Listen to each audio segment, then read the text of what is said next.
Fatimah radhiyallahu taala anha menangis mendengar bisikan Nabi sallallahu alaihi wasallam. Senin 12 Rabiul Awal 11 Hijriah terjadilah musibah yang paling besar, yang gara-gara musibah tersebut seolah-olah kota Madinah menjadi gelap, kata Anas bin Malik radhiyallahu anhu. Anas bin Malik mengatakan, pada hari ketika Nabi SAW memasuki kota Madinah, saat Nabi baru tiba dari hijrah Makkah ke Madinah, di saat beliau baru sampai di kota Madinah, maka pada saat itu segala sesuatu di kota Madinah seolah-olah bersinar. Tetapi pada hari di mana beliau meninggal dunia, seolah-olah segala sesuatu menjadi gelap, kata Anas bin Malik radhiyallahu anhu. Tanggal 12 Rabiul Awal wafatnya Nabi alaihi salatu wassalam. Beliau melihat kami yang sedang salat. Beliau menyingkap tabir tersebut sambil berdiri dan melihat kami, seolah wajah beliau seperti lembaran mushaf, kata Anas bin Malik radhiyallahu anhu. Kata para ulama, maksudnya adalah saking bersihnya wajah Nabi alaihi salatu wassalam. Bahkan Nabi alaihi salatu wassalam tersenyum. Nabi alaihi salatu wassalam tersenyum melihat para sahabat. Lihat bagaimana cintanya para sahabat. Hampir-hampir saja kami akan membatalkan salat subuh kami, saking bahagianya kami melihat senyuman Nabi alaihi salatu wassalam. Sebelumnya Nabi alaihi salatu wassalam sudah membuka tirai itu sebelumnya, di salat-salat sebelumnya. Tetapi saat ini Nabi alaihi salatu wassalam membukanya sambil tersenyum, sehingga para sahabat menyangka Nabi alaihi salatu wassalam akan sembuh, akan sehat. Itu yang membuat mereka hampir saja akan membatalkan salat. Bahkan Abu Bakar pun sudah siap untuk mundur dari posisinya sebagai imam. Dan Abu Bakar menyangka bahwasanya Nabi SAW akan keluar memimpin salat sebagaimana sebelumnya. Tetapi Nabi SAW memberikan isyarat, sempurnakan salat kalian, lanjutkan salat kalian. Setelah itu beliau menutup tirai itu dan masuk kembali ke dalam rumah beliau. Para sahabat sangat bahagia sekali. Mereka tidak menyangka bahwasanya itu akan menjadi salat terakhir mereka yang dilihat oleh Nabi SAW. Mereka tidak pernah menyangka seperti itu. Bahkan Abu Bakar sendiri radhiyallahu ta'ala selesai salat subuh itu, langsung Abu Bakar mendatangi Nabi SAW. Kemudian Abu Bakar minta izin untuk meninggalkan kota Madinah, ingin menemui istri beliau yang ada di luar kota Madinah, karena dia sudah yakin Nabi SAW akan sembuh. Abu Bakar mendatangi Nabi SAW kemudian mengatakan, ya Nabi Allah, wahai Nabiullah, sesungguhnya aku melihat Anda sedang berada di dalam nikmat Allah dan karunia Allah, dan itu yang kami inginkan. Sepertinya Anda akan sembuh, wahai Rasul. Dan hari ini adalah giliran istriku yang ada di luar kota Madinah, bintu Kharijah nama istri beliau. Bolehkah saya mendatangi istri saya karena memang ini giliran dia hari ini? Nabi SAW mengatakan, na'am, silahkan. Ya. Jadi semua para sahabat itu harapan mereka besar hari tersebut Nabi SAW akan sembuh. Namun ternyata itu adalah hari terakhir mereka bersama Nabi SAW. Kemudian di waktu duha, Nabi SAW meminta seseorang untuk memanggil putri beliau Fatimah bintu Muhammad SAW. Panggil Fatimah. Maka Fatimah pun datang. Kenapa Fatimah saja yang dipanggil? Karena anak-anak beliau yang lain sudah meninggal dunia. Semua anak beliau yang lain meninggal dunia di saat beliau masih hidup. Adapun Fatimah, maka dia masih hidup setelah Nabi meninggal dunia, yaitu 6 bulan setelah Nabi SAW meninggal dunia. Fatimah. Setelah Fatimah datang, Nabi SAW meminta Fatimah mendekatkan telinganya, karena beliau ingin membisikkan sesuatu kepada Fatimah. Kemudian Nabi SAW mengatakan, membisikkan kepada Fatimah, la aral ajala illa qad iqtarab. Wahai putriku, aku tidak melihat kematian kecuali sudah mendekatiku. Fattaqillaha wasbiri. Wasiatku kepadamu, bertakwa kepada Allah dan bersabarlah. Kalau memang hari ini adalah hari yang terakhir, maka bersabarlah. Fa inni ni'mas salafu ana laki. Sesungguhnya sebaik-baik pendahulu bagimu adalah aku. Maka langsung Fatimah menangis pada saat itu. Iya.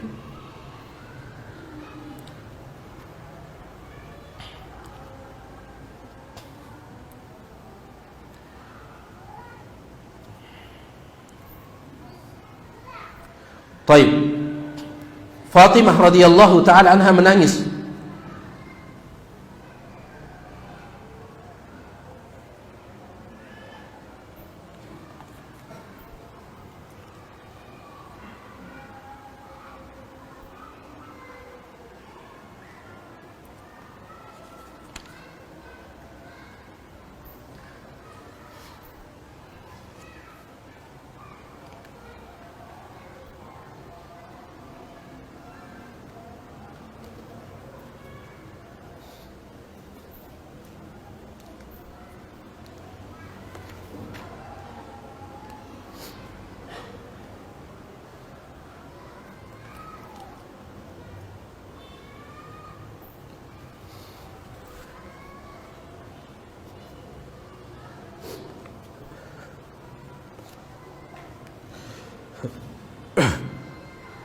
Fatimah radhiyallahu ta'ala anha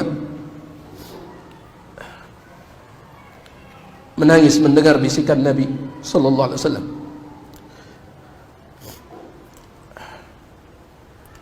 Setelah itu Nabi alaihi salatu wasallam membisikkan lagi kepada Fatimah untuk menghibur putrinya.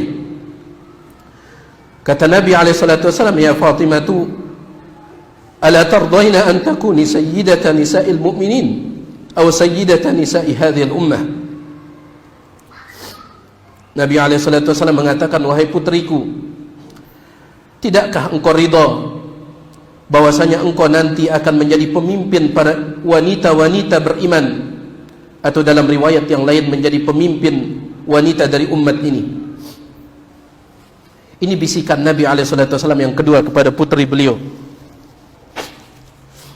Meskipun Fatimah sudah dihibur oleh Nabi alaihi salatu wasallam dengan bisikan yang kedua, tetapi Fatimah tidak bisa menahan kesedihannya.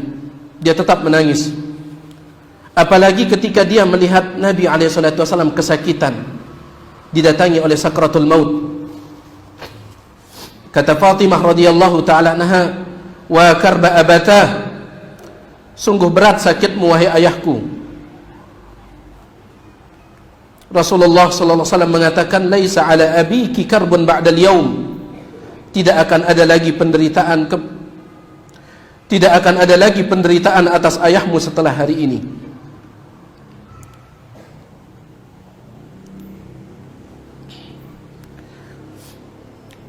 Setelah itu Nabi alaihi salatu wasallam menarik sebuah kain, kemudian beliau tutup wajah beliau karena sakit yang sangat luar biasa. Dari sini para ulama mengatakan, kalau bisa seseorang ketika dia sedang sakit, kalau bisa dia berusaha untuk tidak tampakkan sakitnya itu di hadapan orang. Nabi SAW ketika sakaratul maut, beliau merasakan sakit luar biasa. Ini diperhatikan jemaah sekalian. Ada sebagian orang mengatakan bahwa Nabi SAW tidak merasakan sakit. Orang soleh ketika meninggal dunia, maka ruhnya itu keluar seperti air yang keluar dari mulut kendi. Tidak kesakitan, tidak seperti itu. Semua orang yang meninggal dunia itu kesakitan. Hanya saja orang yang soleh itu lebih cepat keluar rohnya, mudah keluar rohnya. Tapi tetap yang namanya sakratul maut itu sakit, tetap. Dan ini tidak mengurangi kemuliaan Nabi SAW. Justru ini mengangkat kemuliaan beliau. Ingat, disebutkan oleh Imam Ibnu Hajar rahimahullah, kenapa sakratul maut Nabi SAW sangat sakit. Di antara fungsi musibah adalah untuk mengangkat derajat, dan ini bagian dari musibah. Rasa sakit, jangankan sakit sakratul maut, tusukan duri yang ada di kaki seseorang itu untuk mengangkat derajatnya. Dan ini untuk mengangkat derajat Nabi SAW. Ya, antum lihat, dengarkan ucapan dari Fatimah, "Wa karba abatah, alangkah berat sakitmu wahai ayahku." Ya, alangkah berat sakit yang engkau rasakan. Kata Nabi SAW, "Laisa ala abiki karbun ba'dal yaum."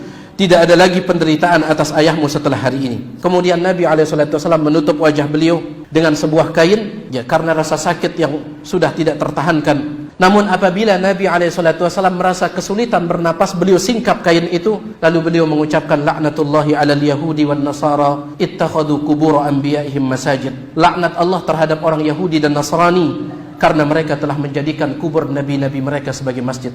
Subhanallah, sampai detik-detik terakhir dari hidup beliau dakwah tauhid tidak putus. Ini detik-detik terakhir, sedang sakratul maut, dakwah tauhid beliau tidak hentikan. Oleh karena itu jamaah sekalian, dakwah tauhid ini harus tetap berjalan. Ya, pembahasan akidah tidak boleh dihentikan. Kemudian setelah itu Nabi SAW berpesan tentang ibadah salat, kemudian perhatian kepada budak.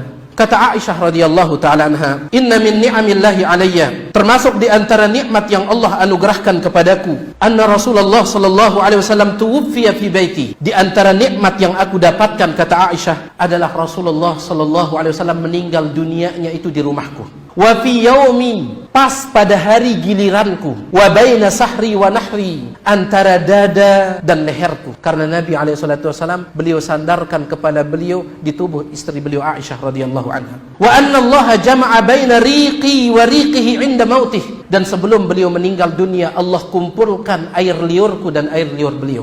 Kata Aisyah. Ya subhanallah, ini keistimewaan Aisyah radhiyallahu anha. Nabi SAW meninggal dunia di rumahnya pas hari gilirannya Aisyah. Kemudian di pangkuannya Aisyah radhiyallahu anha. Kemudian Allah satukan antara liurku dengan liur Nabi SAW. Apa maksudnya? Pada saat itu ketika Nabi bersandar di tubuhnya Aisyah, tiba-tiba saudaranya Aisyah yang bernama Abdurrahman bin Abi Bakar masuk sambil dia membawa siwak. Maka Nabi SAW faraaituhu yanzuru ilaih. Nabi SAW terus-menerus melihat siwak yang dibawa oleh Abdurrahman bin Abi Bakar. Wa arabtu annahu yuhibbu siwak. Maka aku pun paham, kata Aisyah, Nabi SAW menginginkan siwak itu. Fakultu akhudhuhu laka. Aku pun berkata, ya Rasulullah, aku ambilkan untuk anda. Fa asyara bi ra'sihi an-na'am. Maka Nabi SAW hanya menganggukkan kepala. Untuk berbicara pun sudah sulit. Ya. Oleh karena itu sebagian ulama mengatakan ketika kita mentalkinkan orang yang sedang sakaratul maut, la ilaha illallah, terkadang dia menjawab dengan ucapan, terkadang. Namun terkadang dia menjawab dengan isyarat. Artinya kalau dia sudah menjawab, hentikan talqinnya. Kecuali kalau setelah itu dia mengucapkan kalimat lain selain daripada itu. Terkadang dia menjawab dengan isyarat sebagaimana disebutkan oleh Syekh Ibnu Utsaimin. Karena di saat sakaratul maut itu sulit bagi seorang untuk berbicara. Pernah saya ceritakan kepada antum, saya pernah mentalkinkan seseorang yang sedang sakaratul maut. Kebetulan beliau, ya, saat beliau sakit itu beliau tidurnya di samping tembok. Saya talkinkan la ilaha illallah, maka dia masukkan tangannya ke dalam mulutnya sampai basah telunjuknya dengan liurnya. Setelah itu dia tuliskan la ilaha illallah di tembok baru meninggal dunia. Dia tuliskan la ilaha illallah di tembok baru meninggal dunia. Saya tidak mendengar dia mengucapkan kalimat itu, tapi saya melihat tulisannya la ilaha illallah dengan air liurnya. Syekh Ibnu Utsaimin mengatakan terkadang seseorang tidak menjawab dengan lisannya karena sulit. Ini kondisi sulit, jemaah sekalian. Lihat Nabi SAW kata Aisyah, akhudhu laka. Ya Rasulullah, aku ambilkan siwak itu untuk anda. Maka Nabi SAW fa asyara bi ra'sihi, beliau menganggukkan kepala. Artinya iya, ambilkan. Maka saya pun ambilkan, kata Aisyah. Fashtadda alaihi, ternyata ujung siwak itu masih keras. Wa qultu ulayyinuhu laka. Saya pun berkata, ya Rasulullah, saya lembutkan ujungnya untuk anda. Fa asyara bi ra'sihi, kembali lagi Nabi menganggukkan kepala. Artinya iya. Maka Aisyah pun menggigit ujung siwak itu, melembutkannya. Disinilah air liurnya Aisyah menempel di ujung siwak itu. Setelah itu saya berikan kepada Nabi SAW, maka Nabi SAW menggunakannya bersiwak. Dalam sebagian riwayat, Nabi SAW kalau ada orang yang sakit, maka Nabi SAW mendoakan dia supaya sembuh. Saking sayangnya istri Nabi SAW kepada beliau, keluarga beliau kepada beliau, para sahabat kepada beliau. Di hari tersebut, di saat Nabi SAW sedang bersandar di tubuh Aisyah, ada seseorang berusaha meruqyah Nabi SAW, berusaha mendoakan Nabi supaya beliau diberikan kesembuhan. Maka Nabi SAW menepis tangan orang itu, karena orang itu meletakkan tangannya di tubuh Nabi SAW. Nabi SAW singkirkan tangannya sambil mengatakan, Allahumma gfirli warhamni. Ya Allah, ampunilah aku dan sayangilah aku. Wa alhiqni birrafiq, dan gabungkanlah aku bersama orang-orang yang engkau berikan nikmat. Dalam sebagian riwayat, Allahumma rafiqul a'la, Allahumma rafiqul a'la, Allahumma rafiqul a'la. Dalam sebagian riwayat, firrafiqil a'la, bersama orang-orang yang berada di tingkatan yang paling tinggi. Hatta qubidha wa malat yaduh, sampai tangan Nabi SAW lemas, tangan Nabi SAW. Artinya beliau sudah meninggal dunia. Aisyah radhiyallahu anha pada saat itu menyangka Nabi sedang pingsan. Namun ternyata dalam sebagian riwayat, tiba-tiba jatuh dari mulut Nabi SAW setetes air yang sangat putih, jatuh di dadanya Aisyah dan terasa sangat dingin, membuat tubuhku bergetar, kata Aisyah. Barulah aku sadar beliau bukan pingsan tetapi meninggal dunia.